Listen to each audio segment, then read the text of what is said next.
This is the Alcatel Flash 2. If you're a mobile news enthusiast, chances are you've probably never heard of this. This was released in a few countries, including my own, the Philippines, back in 2015 as an entry-level Android device. And now in 2021, I'm testing it out as my daily driver for digital minimalism purposes. Can this be the compromise that I was looking for?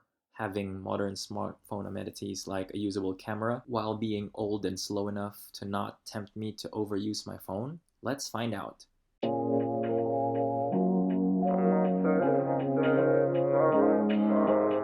I recently read the book Atomic Habits by James Clear. And in this book, one thing was made clear. To build habits, you need to make them easy and obvious. On the flip side, to get rid of a bad habit, you need to make it as hard as possible. And I thought the Nokia 2720 flip phone I had been using over the past few weeks was doing just that quite successfully. However, it did come with major drawbacks that made it quite difficult to actually function as a responsible human in this society.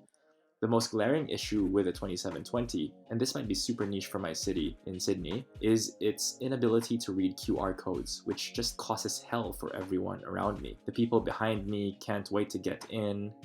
The staff in the supermarket or the takeaway shop get super frustrated because I can't figure it out myself. I was actually being a bit of a nuisance to society, which made me feel that I needed to look for a bit of an alternative here. Enter the Alcatel Flash 2. This phone runs Android 5.1 Lollipop, and I remember this phone was actually praised for its camera considering its price. It has a 13 megapixel camera, and its daylight shots are actually plenty usable today. It can also shoot 1080p at 30 FPS. But best of all, it can actually read QR codes instantly and stop me from being a nuisance to everyone around me. Now, I've set this up with the very beautiful Niagara launcher, which keeps my phone clean and minimal. I just have my top apps on the front page, then everything else takes one extra step to find. I don't have social media on this phone anymore, and I just keep my messaging apps and email on it. With this phone, I'm averaging just under an hour of screen time a day.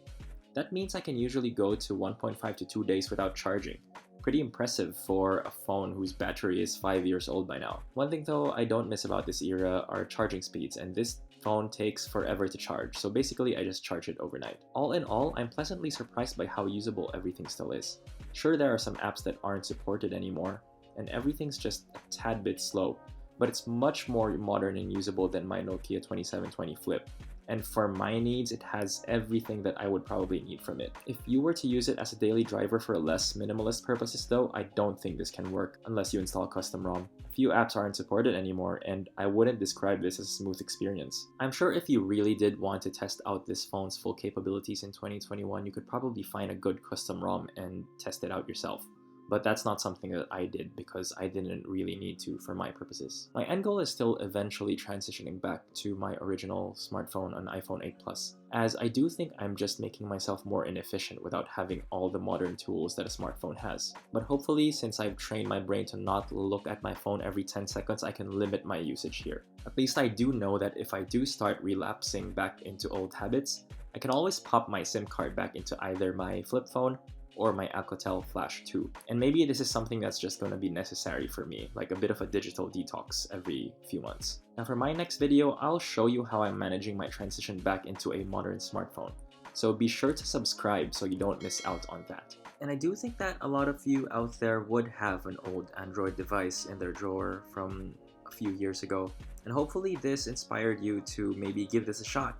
You don't have to spend $100 or even more for the latest digital minimalism specialty device. You might already just have it in your drawer. So if you've tried this, comment below. I'd love to hear your story. Thanks for watching, and I'll see you in the next one. Bye now.